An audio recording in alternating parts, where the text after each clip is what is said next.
नमस्कार, खबरों का पंचनामा देख रहे हैं आप। मैं हूं आपके साथ पूजा। हम लेकर आए हैं देश और दुनिया की 5 बड़ी खबरें, जिस पे चर्चा के लिए मेरे साथ स्टूडियो में मौजूद हैं कैपिटल टीवी के editor in chief doctor Manish Kumar. Doctor साहब, बहुत बहुत स्वागत है आपका। धन्यवाद। सबसे पहले नजर हेडलाइंस पर।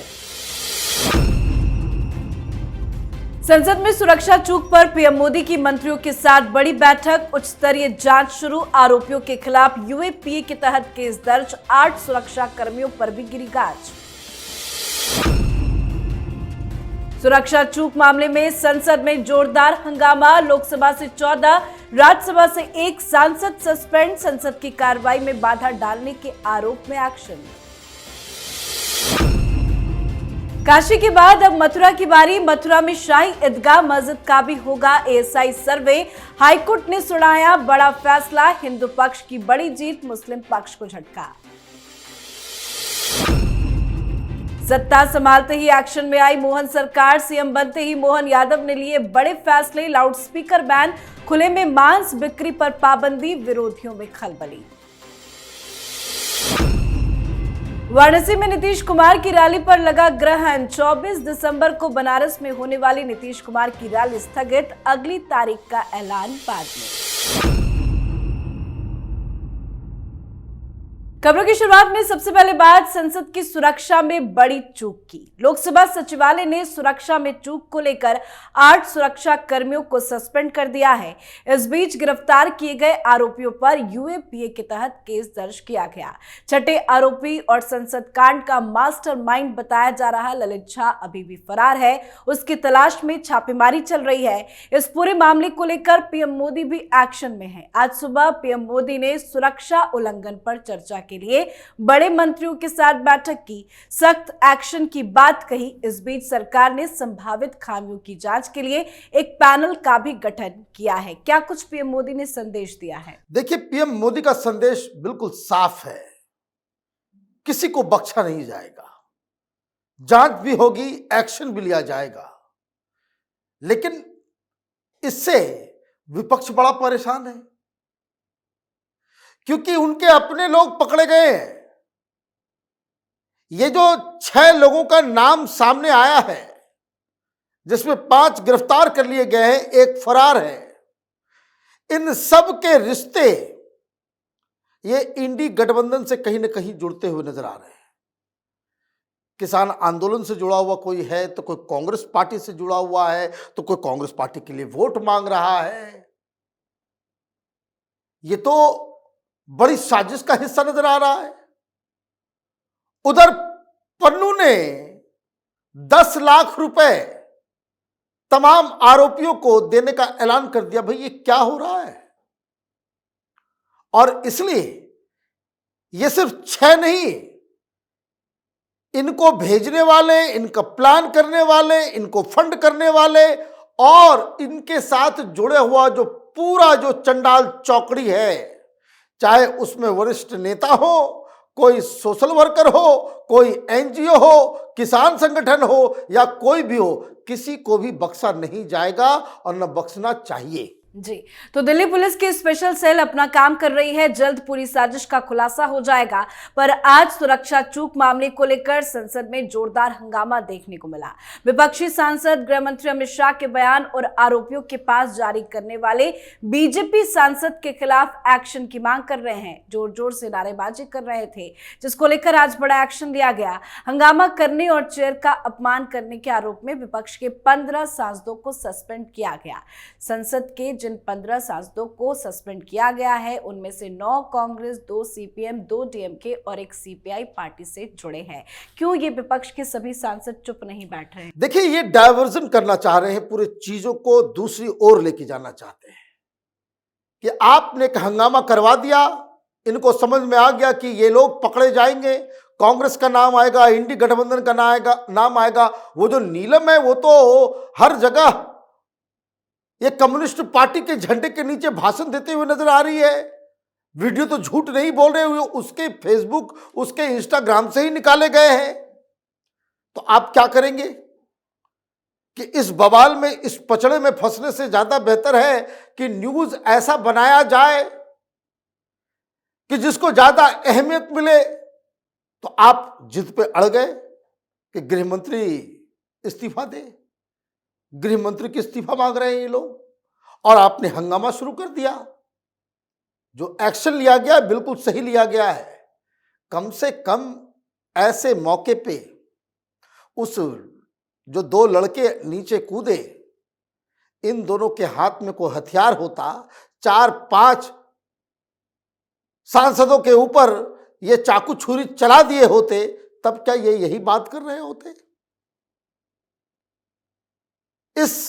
ये जो कांड हुआ इसकी ग्रेविटी को विपक्ष समझ नहीं पा रहा है। विपक्ष सिर्फ विपक्ष अपोज करने के लिए आप कुछ भी अनर्गल बातें करोगे तो देश की जनता देख रही है और इसलिए इन लोगों को निकाला गया। इनकी उद्दंडता बर्दाश्त बिल्कुल नहीं की जानी चाहिए। ऐसे सेंसिटिव मसले के ऊपर जहां विपक्ष को सरकार के साथ खड़ा होना चाहिए था, हर सांसद को यह बात कहनी चाहिए कि इस तरीके से संसद के अंदर कोई घुसता है, इस तरह का तमाशा करता है, ये काम तो सांसद नहीं कर सकते जो वहां के मेंबर हैं। कोई आउटसाइडर आकर के ये तमाशा कर रहा है और उसके साथ ये लोग खड़े हैं। ये लोग जो है उनको एक कवर फायर दे रहे हैं। ये बहुत ही शर्मनाक है। इसलिए जो डिसीजन लिया गया है इन लोगों को बाहर करने का बिल्कुल सही है। जी, अगली खबर में बात एक ऐसी खुशखबरी की जिसे सुनने के बाद हर हिंदू खुशी से झूम उठा है। अयोध्या काशी के बाद अब मथुरा की भी बारी आ गई है। दरअसल आज मथुरा की शाही ईदगाह मस्जिद मामले में हिंदू पक्ष को बड़ी कामयाबी मिली। हाईकोर्ट ने आज बड़ा फैसला सुनाते हुए शाही ईदगाह परिसर में सर्वे को मंजूरी दे दी है। हिंदू पक्ष ने वाराणसी के ज्ञानवापी परिसर की तर्ज पर मथुरा में भी सर्वे की मंजूरी देने की याचिका दायर की थी। लंबे समय से इस मामले में विवाद चल रहा था और आज आखिरकार कोर्ट ने हिंदू पक्ष की याचिका पर सुनवाई करते हुए सर्वे के लिए एडवोकेट कमिश्नर की नियुक्ति को मंजूरी दे दिया। अब कोर्ट 18 दिसंबर को तय करेगी कि सर्वे की रूपरेखा क्या होगी, मतलब सर्वे कब से शुरू होगा, कब तक चलेगा, परिसर के किन किन इलाकों में होगा, सर्वे में कितने लोग शामिल होंगे। अयोध्या काशी के बाद अब मथुरा का नंबर लग भी गया। हिंदू पक्ष की कितनी बड़ी जीत। देखिए, बहुत बड़ी जीत है।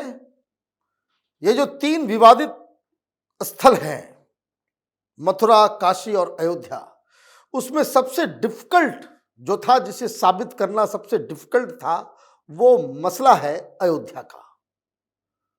मथुरा तो ओपन एंड शट केस है।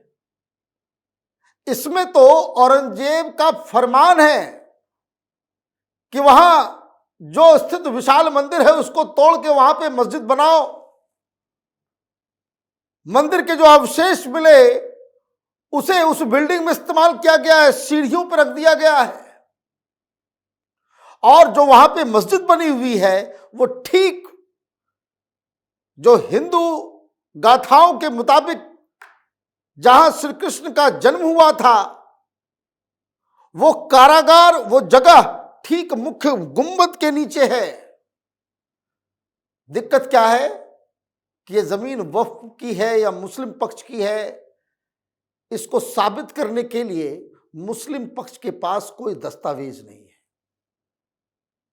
अब आप ये कांग्रेस के द्वारा बनाए गए 1992 का प्लेसेस ऑफ वर्शिप एक्ट जो है उसका आप सहारा लें, लेकिन कोर्ट में ये कितना चल पाएगा ये तो आने वाला समय बताएगा। लेकिन सर्वे से एक बात तो तय हो जाएगी कि वहां जहां मस्जिद बनी हुई है वहां कभी भगवान श्री कृष्ण का एक जन्म स्थान का मंदिर था जिसे तोड़ के वहां पे मस्जिद बनाई गई है।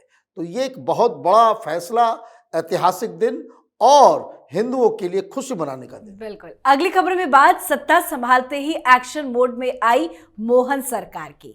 मध्य प्रदेश के नए मुख्यमंत्री डॉक्टर मोहन यादव पदभार ग्रहण करने के बाद एक्शन मोड में दिखाई दे रहे हैं। सीएम ने पहली कैबिनेट बैठक में कई बड़े बड़े फैसले लिए।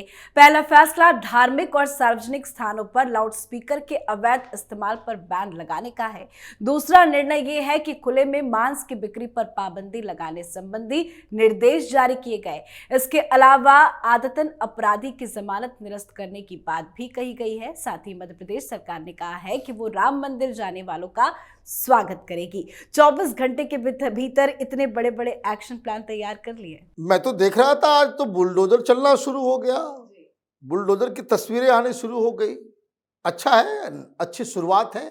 दो अहम फैसला, एक लाउड स्पीकर को लेकर के, सही फैसला है, लाउड स्पीकर क्यों बजेगा, और ये कोई धर्म विशेष के लिए नहीं किया गया है, सभी धर्मों के लिए। इसका इस्तेमाल किस तरीके से किया जाए, सुप्रीम कोर्ट की गाइडलाइंस है, उसके मुताबिक वो चले, कानून का राज हो। इसलिए मोहन यादव जी ने एक बहुत ही अच्छा फैसला वहां पे लिया, पहली मीटिंग में ही। और दूसरा कि जो फूड सेफ्टी रेगुलेशन एक्ट के तहत जिस तरीके से हिंदुस्तान में मीट, अंडे और इस तरह के नॉनवेज जो शॉप्स लगे हुए हैं, बिल्कुल ओपन में मक्खियां होती है, सब कुछ होता है, तो ये तो हर जगह बंद होना चाहिए। वोट बैंक पॉलिटिक्स के तहत आप इन सब चीजों के ऊपर ध्यान नहीं देते हो, लोगों का स्वास्थ्य खराब होता है। और इस वजह से कहा गया है कि भाई कानून का पालन करना है, और अगर आपको शॉप खोलना है परमिशन लीजिए। और ये तो फैसले इसलिए भी लिए गए, तो देखिए विपक्ष कैसे, कांग्रेस पार्टी आग बबूला हो रही है मध्य प्रदेश में। सोशल मीडिया पे चल रहा है कि तो फिर से वो हिंदूवादी एजेंडा, ये हिंदूवादी एजेंडा नहीं, ये हेल्थ के कंसर्न को लेकर के लाउड स्पीकर का जो फैसला है सुप्रीम कोर्ट के फैसले के तहत है, और ये देश के कानून के तहत लिया गया है। तो अच्छी शुरुआत तो कर ही दी है मोहन यादव जी ने। इस तरीके से हर मुख्यमंत्री अपने अपने राज्यों में फैसला ले तो हिंदुस्तान एक बेहतर जगह बन सकता है। बिल्कुल। आज की आखिरी खबर में बात नीतीश कुमार की। बड़ी खबर यह है कि नीतीश कुमार की वाराणसी में होने वाली रैली को स्थगित कर दिया गया है। वाराणसी में नीतीश कुमार 24 दिसंबर को रैली करने वाले थे, पर वो अब नहीं होगी। इस रैली को लेकर जमकर सियासत हो रही थी। बीजेपी लगातार नीतीश की वाराणसी रैली को लेकर हमला बोल रही थी। नीतीश की इस रैली को 2024 चुनाव से भी जोड़कर देखा जा रहा था, पर अब रैली स्थगित होने की जानकारी सामने आई है। बिहार सरकार में मंत्री श्रवण कुमार ने बताया कि जगह नहीं मिलने के कारण नीतीश कुमार की वाराणसी में होने वाली रैली को स्थगित किया गया है। उन्होंने ये भी बताया कि जल्द ही अगली तारीख का ऐलान किया जाएगा। कह रहे हैं कि जगह नहीं मिली इसलिए रैली को स्थगित करना पड़ा, बिना परमिशन लिए क्यों ढिंढोरा पीट रहे थे। देखिए, पहले ये लोग अनाउंस कर देते हैं, फिर परमिशन के लिए जाते हैं, और जब सब कुछ हो जाता है तो मालूम चलता है कि उस दिन प्रधानमंत्री मोदी जो है बनारस पहुंच रहे हैं। बस कहां ये चैलेंज करने चले। पहला कारण ये कि उनको किसी ने बताया कि भाई प्रधानमंत्री भी आने वाले, आमना सामना हो जाएगा, मत जाओ। तो एक तो वो बहाना दिया जा रहा है जगह को लेकर के। नंबर 2, ये जेडीयू की रैली थी, प्रधानमंत्री मोदी को चैलेंज करने वो बनारस जा रहे हैं। घोषणाएं हो रही है कि उत्तर प्रदेश में नीतीश कुमार अखिलेश यादव के साथ मिलके वहां चुनाव लड़ेंगे फूलपुर से। तो जरूर लालू यादव ने फोन किया होगा कि भाई ये क्या कर रहे हो, पर कम से कम ये जो 19 तारीख की जो बैठक है, इंतजार उसका हो रहा है कि 19 तारीख को ये जो इंडी गठबंधन की बैठक होने वाली है उसका इंतजार कर लो। नीतीश बाबू चतुर राजनीतिज्ञ हैं। ये दो घोषणाएं इसलिए हो रही हैं क्योंकि वो चाहते कि इंडी गठबंधन वाले उनका नाम प्रधानमंत्री मोदी के लिए करें। इंडी गठबंधन वाले उनको नेशनल कन्वीनर बनाएं, और अगर नहीं बनाएंगे तो वो अपनी अलग राह पे चलेंगे। ये सिग्नल दे रहे हैं। ये उस पीढ़ी के लीडर हैं जो सिग्नल देकर के काम करवाना चाहते हैं, दबाव की राजनीति। तो दबाव ये नहीं कि भारतीय जनता पार्टी ने या योगी सरकार ने, वहां के एडमिनिस्ट्रेशन ने जगह नहीं दी, बहुत सारे जगह है, एक दो जगह थोड़ी है। आप दबाव की राजनीति कर रहे हो विद इन कोalition। ये कांग्रेस पार्टी के ऊपर दबाव, लालू यादव के ऊपर दबाव, इंडी गठबंधन के लोगों के ऊपर दबाव, और ये दबाव देने में कौन आगे है? आप देखिए कांग्रेस पार्टी के साथ कैसे 36 का आंकड़ा लगा हुआ है अखिलेश यादव। तो अखिलेश यादव और नीतीश कुमार मिल के दोनों ने जो है एक कोऑर्डिनेशन किया कि चलो भाई 19 से पहले अगर नाम घोषणा मेरे नाम की घोषणा नहीं होती है तो फिर हम अपनी राह अलग चलेंगे। जी, बहुत बहुत धन्यवाद समझाने के लिए। धन्यवाद। खबरों का पंचनामा में आज के लिए फिलहाल इतना ही। देश विदेश की बाकी खबरों और उनके सटीक एनालिसिस के लिए देखते रहिए कैपिटल टीवी। हमें लाइक कीजिए, शेयर कीजिए और कैपिटल टीवी को सब्सक्राइब कीजिए। नमस्कार।